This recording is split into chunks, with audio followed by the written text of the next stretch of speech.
QNO, j'habite Paris. Je travaille au Secours catholique à la délégation de Paris. J'accompagne un réseau de solidarité. J'anime des réseaux de solidarité dans Paris, particulièrement aujourd'hui dans le 16e et le 17e arrondissement. Mon rôle, c'est d'éveiller à la solidarité, d'éveiller des personnes qui souhaitent donner du temps pour des projets de solidarité.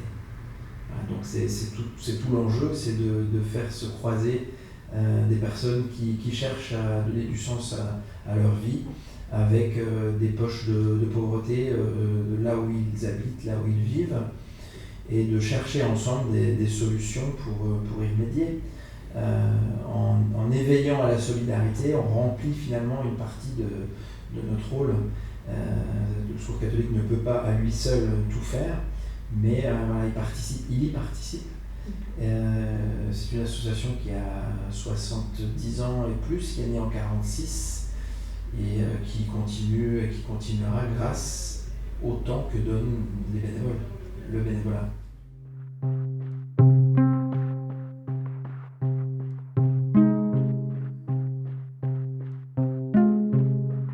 Donc le Secours catholique est une association caritative.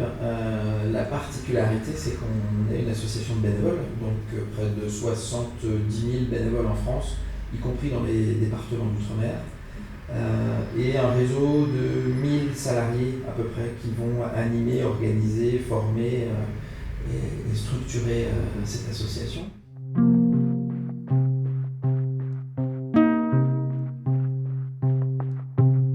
Le constat, c'est que dans le cadre de mon travail, je suis amené à accompagner ce qu'on appelle un accueil de jour, un accueil inconditionnel, où à peu près 80 personnes en situation de précarité viennent trouver une écoute, un soutien, un réconfort. C'est aperçu très vite ces derniers mois, ces dernières semaines, d'une volonté de pouvoir mieux recharger leur téléphone portable. Et on n'avait pas des locaux qui s'y prêtaient forcément, des prises électriques pas suffisantes. Et donc, avec plusieurs personnes, on a mené une réflexion pour chercher d'autres formes de solutions. Et j'ai fait confiance à une personne qui s'appelle Gilbert, et qui a trouvé le projet que nous avons testé ensemble, qui m'a semblé intéressant également de permettre un sentiment d'assimilation, de permettre que les personnes puissent s'approprier aussi l'outil.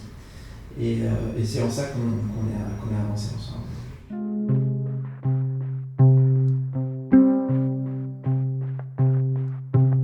Je pense le dernier outil quand on est en situation de pauvreté, de précarité, d'exclusion, c'est certainement le dernier outil de lien, c'est le dernier lien social avec sa famille, avec son entourage, le téléphone.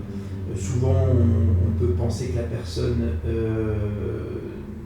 est seule, mais elle a encore ce lien qui la relie au monde extérieur pour accéder à ses droits, pour envoyer des photos à sa famille. Souvent elle a des enfants, souvent elle a encore ses parents. Voilà, donc le téléphone reste quand même pour chacun d'entre nous, y compris quand on vit en situation de pauvreté, un lien important, fort. Donc d'où l'intérêt d'avoir des lieux pour les recharger.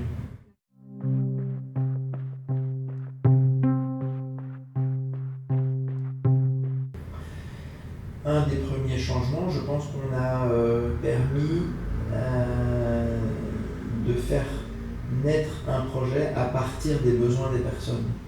Ce qu'on appelle le pouvoir d'agir, c'est-à-dire c'est pas moi tout seul qui ai pris la décision finalement, c'est de faire confiance à partir des besoins à des personnes telles que Gilbert et de l'encourager à chercher des solutions à partir des contacts qu'il pouvait avoir aussi autour de lui. Ça c'est important, je pense, c'est ce qui caractérise un peu notre pédagogie aujourd'hui.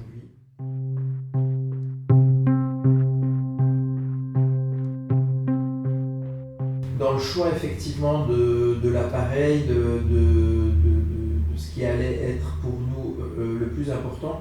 J'attache aussi une importance à la fabrication, au concept.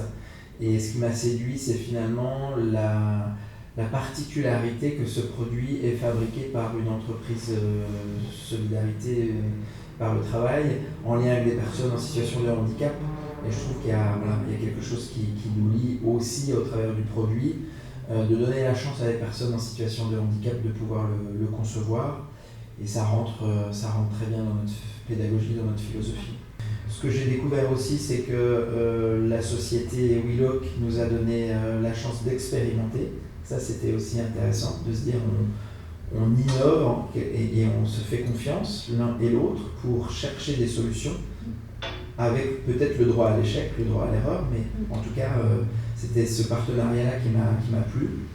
Et de voir aussi qu'on a rapidement permis de rassurer, sécuriser les personnes qui venaient prendre le petit déjeuner à 8h30 le matin et qui n'étaient pas en permanence à côté de la prise électrique pendant toute la durée du rechargement, mais qui se libèrent l'esprit de le mettre dans le casier, de le recharger et de faire baisser finalement cette tension, cette agressivité. J'ai pas souvenir qu'il y a eu des vols depuis, donc on avait des vols de téléphone dans notre espace. Je pense que là, ça a été quelque chose de plutôt bien acquitté. J'espère que ça continuera.